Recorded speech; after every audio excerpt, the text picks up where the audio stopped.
Okay, we will try again. Hello, everyone. My name is Dr. Joel Rosen. I am the Adrenal Fatigue Recovery Ninja, and I'm really excited to be announcing a Facebook Live announcement. There is going to be a documentary on adrenal fatigue, and we're really excited to share with you the details. I'm waiting to invite my friend Steven Weese onto the call, and as soon as he gets on, we will be able to invite him and kind of go from there.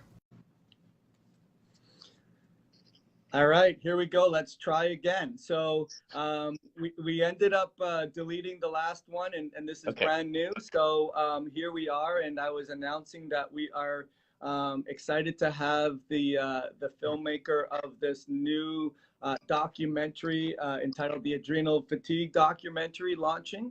So give us some insights. You were talking about, actually, this is brand new. So Steven, tell us a little bit about about yourself and your journey and what your project is. All right. Well, basically, I've had a lot of health problems since I was a kid. I grew up in an area where there was a lot of coal mining and steel, and I feel like there was a lot of toxins there. I grew up with a heavy toxic load, and I had a lot of anxiety all the time. I ended up going to the doctor, and they would give me anxiety medication and antidepressants and stuff, and I just thought, oh, I have generalized anxiety. That's just my life, genetic or something. Um, So I just went on with it. But one day I had a crisis. I mean, I think that's how it happens for a lot of people is trauma.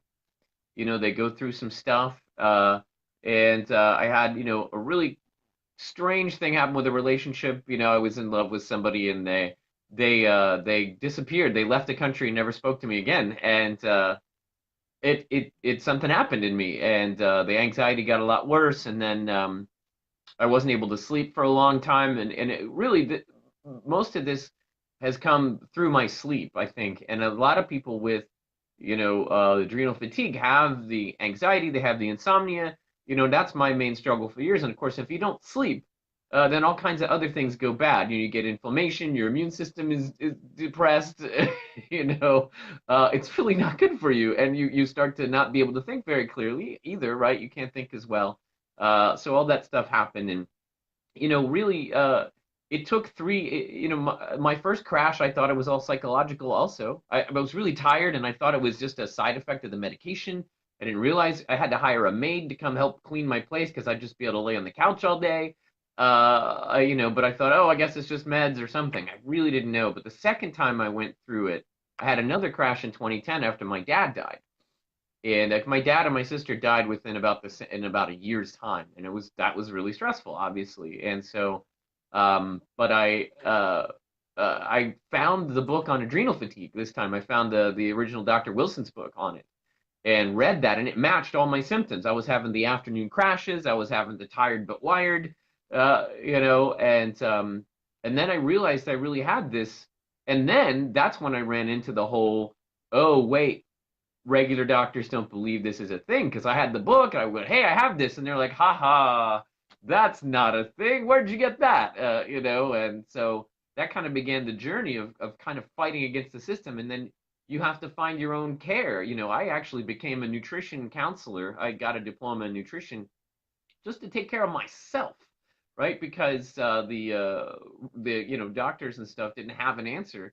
And even if you're diagnosed with chronic fatigue syndrome, there's not really a medical solution for that. They're like, well, take care of yourself, get a lot of rest, eat right, I guess. I mean, there's really not a whole lot there. And so it, and then when I went online and looked at all the Facebook groups, well, even before the Facebook groups, the forums like Cure Zone and stuff, and saw hundreds and thousands of people all with the same symptoms and all with the same problems and not being able to get treatment. And then I said, wow, this is massive. There's is a big problem. And hopefully once I get better, and I'm not all the way better yet, but I'm functional, right? I'm able to do things like make this documentary. But once I get better enough, I want to help these other people too with what I've learned. And then, the documentary came to mind this year, and I wanted to start interviewing the sorry, I get something on my phone there came up. Started to really realize that I should talk to other experts, and of course, Dr. Joel Rosen comes up when you look for adrenal fatigue people. So here we are. Yeah, well, we got a lot to recap in what you just said there, Hmm. and I really I enjoy these calls and these talks and these conversations because, especially as it relates to your person's story, in the today's topic is very relevant to my own story. You grow up, you mentioned growing up potentially in a place that has exposures to environmental toxins and environmental chemicals. So anyone who's listening to this call live, just feel free to type in and say, yeah, I grew up in a toxic town or a toxic city, and so we can get more engagement with you guys. But with that being said, that lowers the stress resistance, Stephen. And then Yeah. you talk about some general genetic susceptibilities, much like myself. I didn't realize I had anxiety until I figured out later on when I became a doctor what that really was, and being frightened to get off the bus when you were going to like a track meet or had a test, or just that overwhelming sense of dread and that feeling in the bottom of your stomach and almost getting short of breath and overwhelmed, and it's a real thing. And then on top of that, you mentioned emotional impact with sorry to hear the loss of your sister and your father. And then of course there's the whole aspect of finding out about this thing that you never even heard existed, which really happened to me after 2 undergraduate degrees and a doctorate, that I didn't even know what the heck is this thing that I'm exhausted and burnt out with. So you start that journey, you go to see a bunch of different doctors, and on top of feeling exhausted and tired and just being blown away by this whole new reality of something that's out there that can give you an idea or at least a diagnosis of what you have, only to be met with opposition and ridicule. And so picking up from there, you just mentioned then you went into a nutritional program to learn how to fix yourself, which that's what we do as well as doctors. Is I think a lot of doctors learn how to fix themselves so that they can fix other people, and they have a heart for helping people. But then here we are now, where you've decided different than me and my path is. You've decided in your talent and your background to be a filmmaker, and you said, well, I'm going to film this whole journey. So let's hear about that. Let's hear about where you are now and what's coming forward. Well, it's really interesting because in 2010 I had the second crash, and then I was in bed for about a year and a half, and then I did hormone treatments. I did hydrocortisone, which I'm not going to recommend for everybody, but it actually helped me. It's something I read in the book. But when I got better, it's so misunderstood that I didn't know how long I would be better. I'm like, will this happen again? Will it knock me down again? So I decided to hurry up and make a film. I moved to LA to get in entertainment as well as being an actor. And so I decided I'm going to make my own feature film and star in it, which, by the way, is the hardest thing I've ever done. It's very hard to make a feature, with writing the script and all that. Documentary, much easier. So I've already made a feature. It's called Altered Spirits. It's on Amazon if you want to watch it. But just so you know, I have experience with filmmaking. And then in 2013, I had my more latest crash, and I was still in the middle of finishing the film, and so there was this big struggle for a year. I couldn't work on it, and then my partner had health problems, and he couldn't work on it, and it just seemed like it wasn't going to get finished. And then I finished that finally, and so but through making that film, I learned the entire process of filmmaking. Right, I learned the writing, the editing. I even learned color correction because our editor wasn't able to finish it, so I had to edit the final cut of the film and do all that stuff too. So I learned the whole thing. So in a way, that was a good preparation for making this documentary. Um, and then right now I've been feeling like I'm supposed to start working on it. Funny is I started working on the documentary officially back in August, and I started to have another relapse of the fatigue around September, October. So I'm actually pushing through a relapse right now where I've only got maybe about 4 to 6 good hours a day of energy, and I'm trying to figure out what's happening. I still do my diet thing. I'm doing all that stuff, but I did start.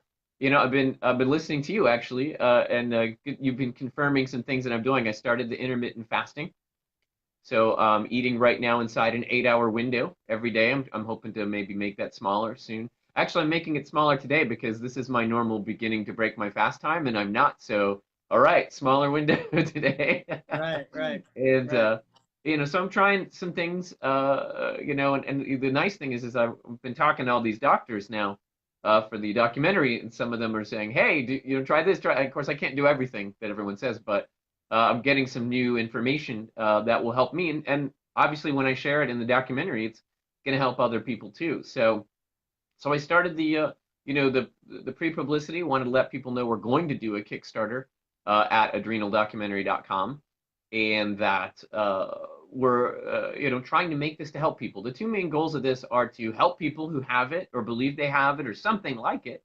and to get it recognized by the mainstream medical community. So there's no longer this resistance. Even if mainstream medical doesn't have a pill to give people for it, they can say, oh, well, we do know that doing this nutrition stuff helps. We do know that doing this lifestyle stuff. So the doctors are now working with us on this rather than against this. And I think that'll help so many more people if doctors just acknowledge that this is a thing, even if we don't end up calling it adrenal fatigue. And I mean, who knows what classification they'll get it, but as long as we have a name for this and we know what it is and we can do something about it, and the doctors are with us instead of pushing against this, I think that's the game changer I want. But plus, there's also people like in small towns or whatever don't have access to larger cities with naturopaths or other stuff. And so I can give information in this documentary. They can learn about what I did, which helped a good bit, right? But also what other doctors who know about this recommend, and they can kind of look into it themselves with some education instead of doing what most of us do, is reaching out blindly on the internet and hoping we find a thing, because there's bad things out there, right? There's plenty of bad advice on the internet on what to do for this.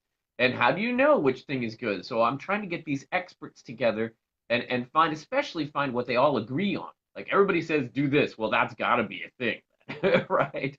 So, and that's a big thing. Like the intermittent fasting is coming up a lot. So I'm seeing that's a newer thing that's happening. But, a lot of people seem to think that's good, which is why I'm trying it. And so, yeah, I mean, so we get that out there, we get this documentary made, and it's, hopefully we'll meet those goals of helping people and helping the medical community recognize it in some way. Yeah, I mean it's a big task. It's a big task, right? I mean, it's my task every day, except not in a film, in terms of being a man in the trenches and doing the same thing.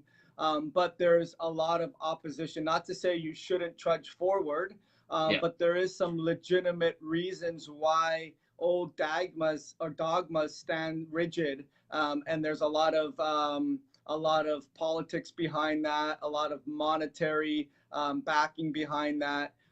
Not to go down a slippery slope with this question, but have you considered in your two goals of bringing awareness to those that think they may be suffering with this, and then legitimacy to the medical model, that there may be some opposition from big dollars and big bureaucracies and being met that way? I mean, it's a bit of a, that's a concern. What are your thoughts on that? Well, in a sense, that kind of makes me excited because if we get enough attention to this documentary, that pharmaceutical companies or large medical organizations are starting to pay attention to us. And if they say anything about us, in a sense, it's good. It's good because I think enough people realize, especially the people who have these kind of problems, that there's some systematic problems in the medical community. I mean, obviously, there's still it's the healthcare problem, and debate is still going on, and we need to. Obviously, that's not the ideal situation, and so we know that other things about our medical establishment are not ideal, and so I think it's a good thing if even if they try to come against it, it's like, well, that kind of proves that you have an institutional problem. Why would you be against me spreading information? Because the documentary is not going to be from a biased standpoint where I'm like, well, you guys are evil or anything like that, right? I'm just going to say, look, I see these things that are potential problems, and I'm actually trying to get I'm talking with some of them right now. I'm trying to get some mainstream medical people to come on the documentary, because I want to have both sides represented, to talk about why they think it's not real and what they think it is. But what I'm seeing is, at least the doctors who are concerned about patients, that they have, is that something is going on, and some of them recognize it. Even some big people from the National Institutes of Health, they say, well, it's not really adrenal fatigue, but there's something happening with these people. It might be something else. And so, I feel like a lot of the newer experts are not so far away, right? I mean, maybe the regular country doctor might be because of his training, 20, 30 years ago. And, but experts in mainstream medical are also saying something is going on. But their concern is that we call it adrenal fatigue, and it might not necessarily be directly adrenal, that there might be other things that if we focus on the adrenals, we may miss other things, other organ systems, other parts of the body, and so I'm starting to see a picture, and this has happened since I started making the documentary, that it's not really, from what I'm hearing from people, even, from the naturopath or the alternative side, is that it's a bigger picture than just the adrenal glands. And Right. that maybe even adrenal fatigue isn't the best name for it, but maybe we'll come up with one from doing the documentary. And maybe that'll be a source of agreement if we can go with the mainstream medical and say, okay, we're not going to call it adrenal fatigue, we're going to call it this other thing. Like chronic fatigue syndrome is now, they call it the ME, right? Which I'm hesitant to pronounce because I'm not sure how to say that. But, maybe that's a thing. Maybe that'll be a bridge if we can find a way to agree, like, okay, these symptoms seem to be classified with what we usually call adrenal fatigue, but maybe if we call it something else and say it's a multi-system problem, or we say it's something else, then maybe mainstream will work with us on it. Yeah, there's a lot that goes into what we're talking about, because I too don't believe that it's an actual adrenal fatigue only problem, and it's a misnomer. Yeah. But if you look at the genesis of the term, or you at least look at how we educate our doctors, they have to be precise with the pathology and what's going wrong so that they can put together a game plan. But the problem with the way that that's evolved, Steven, is that we've become so specialized in our healthcare model that we forget that the body really works as a system. And that becomes lost in the weeds when you have all these specialties where someone goes to see an orthopedic, someone goes to see a rheumatologist, someone goes to see a gastroenterologist, someone goes to see an endocrinologist, someone goes to see a neurologist, and they have all of those things going on in their body. And sometimes the specialists will talk to each other, but not all of the time. And guess what? All of the time, the body systems will talk to each other all of the time. And so the problem is that I've studied this sort of from the way you have, and I've gone really deep into that hole, and because I've suffered with it myself. And it really started with the pioneering of Hans Selye, or even before him, there was Walter Cannon, and there's a lot of physiologists. But Hans Selye was sort of considered the godfather of the stress theory, and he was a researcher, and he found that the adrenals really have a role with the stress response. And he had the general adaptation theory, where we first get a stress and we have an alarm, and then we have a resistance, and then we have an exhaustion phase, and that worked well. I mean, I learned it in undergrad myself. But times change and research change, and our understanding go forward. And I don't think what has happened is you haven't commensurated our understanding into the medical model system of education. And what happens is you have a lot of omissions, not so much commissions, but omissions, where and dogmatic thinking, where you have doctors that learned it by the book, and if it doesn't fit that definition, you're wrong. And I think there's not just a paradigm shift in terms of coming up with a term that that better gives a characteristic of what's going on, but also with re-educating your providers so that they have the humble nature of understanding that information gets updated. It does. I mean, they do that in every single, discipline. When something's old and outdated, they upgrade and 2.0 and 3.0 and 4.0. And really what I think your mission sounds like is it's an upgrade in this major health problem that's more of a pandemic than it's ever been, because there's stress more than there's ever been. And really, when it comes down to it, it does impact the body from a cellular level. It impacts the body from, I always say, Stephen, it's a demand and supply issue at its fundamental level. We're not producing enough energy that we need at the demand that we need it. And as a result, our body begins to break down from a mitochondrial function point of view. And we have widespread problems: focus, concentration, anxiety, autonomic regulation, heart rate control, temperature control, blood pressure control, just the basics. But then Right. Well, beyond that, we have, what's that? all this stuff, like everything you said here, especially with the specializations and everything. I want you to remember this, because we need this in the documentary. So remember when we do our Yeah, official interview.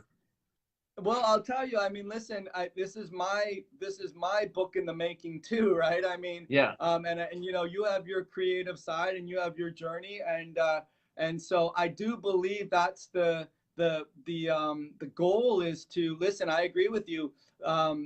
Doctors are well trained. They're the smartest people. There's a lot of the smartest, sharpest, saws and knives out there, and they want to make a difference. I really do believe. But we need an upgrade in the approach of a chronic condition, not an acute condition, not a rupture or a broken bone or an operation, but in a chronic, multidisciplinary, multi-system, multifactorial problem that you need to spend time to talk to the patient, and you can't pharmaceutically drug it to good health.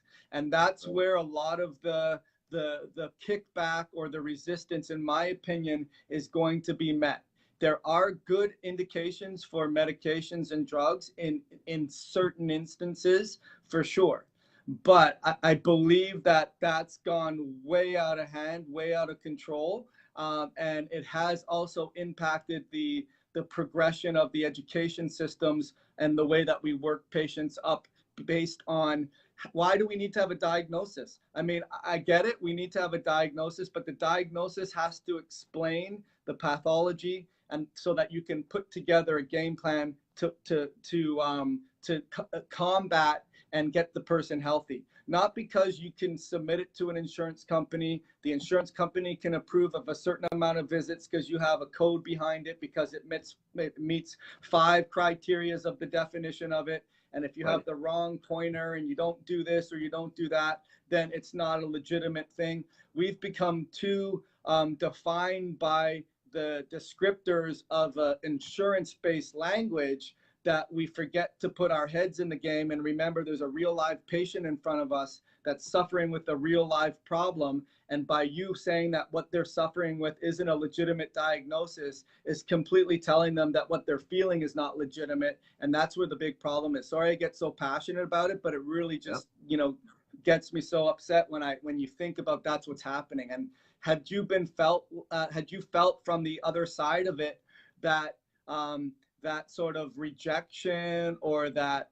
not being validated, or something's wrong with you, or is that, how much of that is put into the film from the perspective that you've been through? Well, what I'm doing is I plan to feature 2 stories of adrenal fatigue. So one's going to be my own story, simply because it's going to be easy to film me because I'm already making the film, right? So I don't have to go look for somebody and try to schedule them and everything like that. And I have a heck of a story. I mean, I've had 3 crashes. I'm in the middle of a slump now, which I'm not sure if I'm going to call that a crash yet, but and it's I've had all the symptoms. I've had anxiety, depression. I've had extreme fatigue where I can't get out of bed. I can't even talk on the phone with people. I'm too tired to talk on the phone. Who is that? My girlfriend at the time of the second crash broke up with me because I couldn't even talk to her on the phone. And I don't blame her, But then when I hung up the phone, I didn't care that she broke up with me because I was too tired to even care about that, right? And so I've had the extreme fatigue, I've had the anxiety, I've had blurred vision, I have ringing in my ears, I have kidney pains, strange varicose veins, on my torso, and there's all these other weird things. Cold sensitivity, really sensitive to cold. Obviously the insomnia, weird sleep. Of course, that's been my whole life. I've had the strangest sleep, which is probably somewhere at the core of what's going on. But so I have all these things, and in various times I have various different doctors because different jobs, different insurance, and stuff like that. And sometimes, like one doctor I had out here believes it's a real thing, but he's like, yeah, but we don't have anything for that right now. You just, but he recommends. He's like, well, maybe try some acupuncture. At least he had, believed it and listened to me. So, but then, in one of the major, I won't say which one, but one of the major HMOs, my doctor was just like straight standard. No, there's nothing wrong with you. And it was my third crash, and I was going to him in this big HMO, and I said, I think I have adrenal problems. I've had this before. I'm familiar with it. And he's like, well, okay, let's test your blood. Let's do a dopamine test, your urine and stuff like that. And he's like, well, everything's fine, so you're fine. I'm going to recommend you the psychiatrist. That's what happened, right? I mean, and I kept telling him, but he at least agreed to do tests, but he was already sounding sure that it was in my head. But I'm like, look, I'm not, nothing. Like a month ago, I was pretty okay. Like mentally, everything was fine. And now I'm having panic attacks every day. And there wasn't like a traumatic event. It just started happening. And you think, it's all mental. And I know that it's my body doing this, right? I know that something is going on in my body that's just flooding me with adrenaline all the time. I'm in fight or flight. I can't sleep. And, one thing that did help in the fact that I was in a very severe case and I couldn't sleep, and so I did have to take like Ambien to sleep, which I'm not saying anyone should do that unless you have to, but I was not getting sleep and I was probably going to go insane if I didn't actually sleep. So I had to take something temporarily, which of course I tapered off of as soon as I could. And so I'm not like against ever taking meds or regular doctors or anything like that. I think there's a time for it, especially crisis severe times. You need stuff. You might need that kind of help. But anyway, like I said, this is just my opinion on it. But I'm going to try to include lots of people's in the documentary. But yeah, some doctors are like it's not a thing, and then some of them are like, well, there's nothing we can do. We don't have anything to do, and that's kind of the sad part. Some you're fighting against, but some are just they feel helpless. I felt their pain. I felt like bad for them because they're like, yeah, with chronic fatigue, we don't really know what to do for you. Just like I said earlier, just take it easy, eat good food. So it's very interesting when you run into. But what the harder thing is, I think, is not the doctors telling you no, it's your friends and family. That's the real rough one. Yeah, well, it's Rosemary's on here now. Hey, Rosemary, she's saying that the panic and the shaking was the worst. And yeah, I mean, I didn't have so much the shaking. I had more of the panic and the overwhelm. And I haven't had, knock on wood. I haven't had a full-blown panic attack. I had some partial ones, and those are overwhelming. So yeah, those are seriously bad.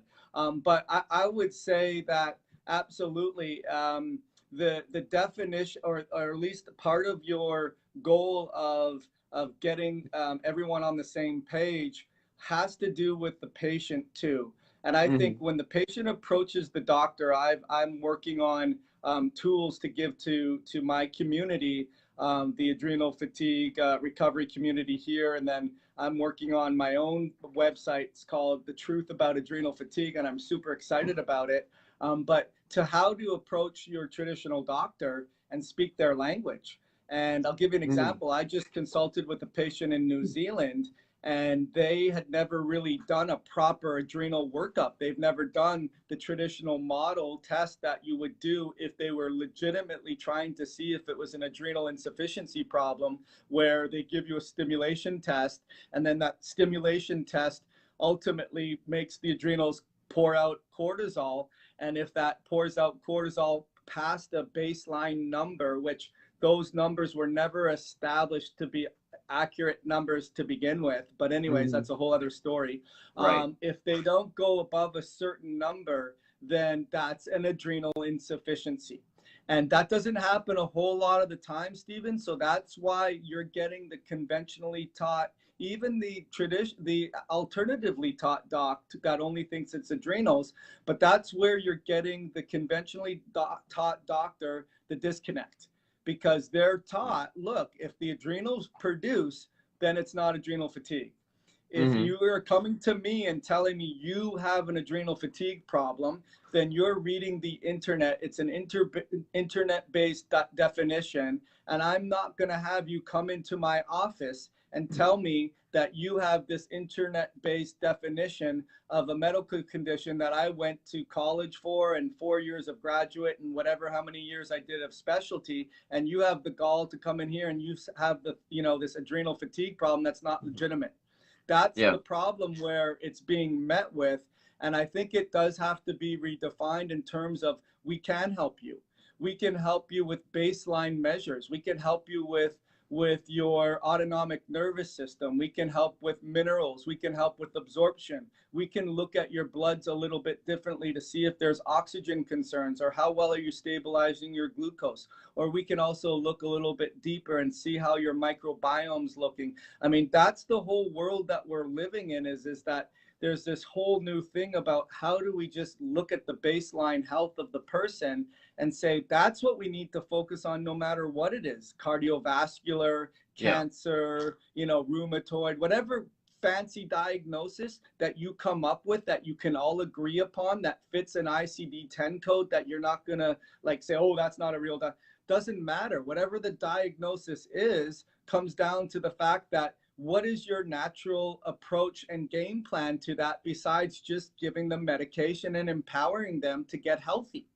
That's deferring their obligation as a healthcare practitioner to say, okay, we don't do that. We don't work on getting you healthy. We just work on when you're sick. How can we. So, I mean, that's a paradigm shift for the medical model, where I think as you go down that labyrinth hole of this whole, exposing a new condition or a new a phenomena of adrenal health that goes right down to the core of how your body functions, may be a bigger obstacle than you had anticipated.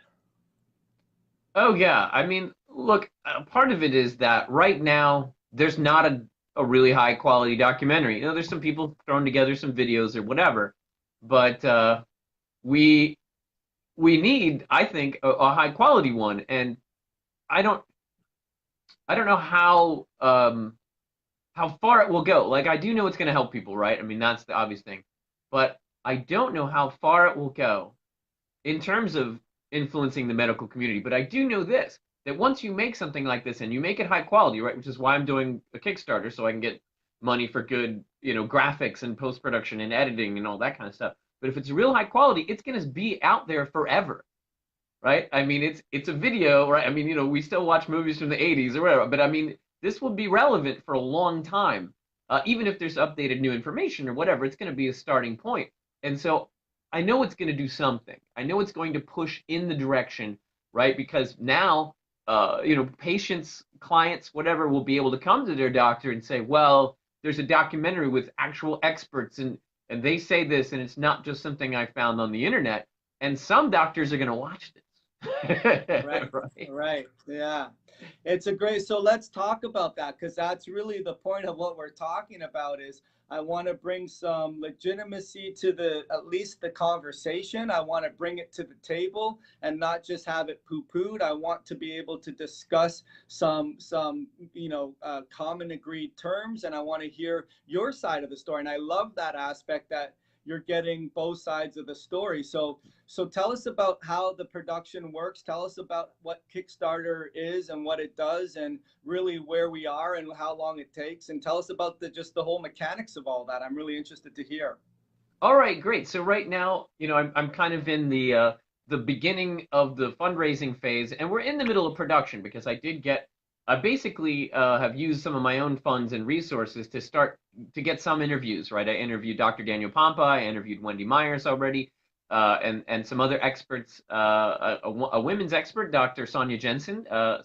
She's given the woman's side of adrenal fatigue. So that's really something I'm really glad to have in there too, because I'm finding out it seems to be that there's a lot more women than men that have this, but I'm not sure. I haven't done any studies on that, and that's just my anecdotal experience. But so what happens is, I've interviewed a few people enough to put together this trailer that you can see. So the Kickstarter trailer you'll see too gives you a taste of what the documentary is going to be like. So you can already kind of say, oh, now I know what the quality level is going to be, right? So you know what you're supporting instead of like just some random guy on the internet. Uh, so so Kickstarter basically works right by we have a window where we get pledges from people. We're going to offer different rewards for the different levels of funding that you help us with, and I don't need a lot. I just need money really to travel to like Florida for your interview, right? And some other places because we still want to get a high quality interview. I need to be there and direct and do the sound and all that kind of stuff to make it match the quality of all the other interviews, right? We don't want to mix of different video frame rates and qualities and all that kind of stuff, right? So that's why I'm traveling to each one, and it's not that expensive to travel, and I can bring my own kit and do it myself or hire a local videographer to help with the video and sound. So we go through, but basically the Kickstarter it works by word of mouth, right? We need as many people as possible to know about this, and even if somebody just gives $10, right? If enough people give $10, right? I'm only raising the goal is 15,000, so if 1,500 people give us $10, we're done, right? And then I can hire a post-production person for a couple $1,000s. I can spend a few thousand on travel, and it's not like I'm gonna come away with all this big pile of money or anything. It's just that it costs money to make a film, and so we're in this phase now. So while we're in Kickstarter, I'm going to be trying to talk to people about it, and then once we're finished, then I'm going to take the funds we get, and I'll start traveling. And so the schedule is to travel this spring and summer and interview the rest of my people. And I'm still trying to negotiate with a couple of mainstream medical people to be on. And then post-production happens, right? Then I take all the footage, I put it into the editor, and I either edit it myself or I hire an editor, depending on how I'm feeling at the time. That's going to be a lot of it, right? How much energy I have. But the Kickstarter has budget for me to hire an editor, so that's good, right? We can do that. And, then I'll start, releasing trailers, and then we're going to try to get this on Netflix, Hulu, all the major streaming sites, right? So it's going to be HD, high quality. We've got to pass the quality check. So I'm going to have to send it to a quality check lab and get the thing checked to make sure it meets the minimum requirements to be on these streaming platforms. And, once all that's done, then I can start getting it distributed. No matter what, it's going to go out there, right? Like if I have to just put this on YouTube, I'm going to put it on YouTube. It's still going to be a high quality documentary that I'd say, millions of people are going to watch. But it'd be nice to get, if you get it on Netflix, it's automatically like 1 million people are going to watch it, So, and so in the meantime, I use my film skills, and then with help from influencers like you, we get the word out there because I don't have, a big audience like you do, and so people like you are really helping me, and I'm really glad because I want to help people too, right? You and I have the same goal. We have just different skills in this. So, I really thank you for helping me out with this. Well, thank you for having me join you in this crusade, so to speak. And we're both on the same side, on the front lines, working to get the word out to help people, right? I mean, really, that's where it comes down to, Steven, is I'm sure like you, like me, you felt that when you found out about this and that there's something that really can capture what it is that you're dealing with, and people are being underserved when they too are suffering with these basically a broken stress response system that's multifolded in the body, and there needs to be a redesigning of how our medical model approaches it so that we can really help people that are suffering. And that's really, I think, fundamentally what you're looking to do, right? And so, this Facebook group page that I have, I told you it's 43,000 people. Now, Facebook doesn't really like me to show it to everyone unless we're going to boost it. So we are going to be boosting it. And so, like you said, we're not asking for a lot of money. If there's 43,000 people and everyone spent, paid 50 cents, you'd have enough, you'd have enough money to do it, right? So Right. Yes. anyways, as far as another one that I would recommend, which I'll tell you is, it's this book here. I'm just going to say it right now, just for you, because I have it on top of my page. It's called The Stress and the Role of Stress and the HPA Axis in Chronic Disease Management. And the name of the professor is Thomas Guillaume, PhD.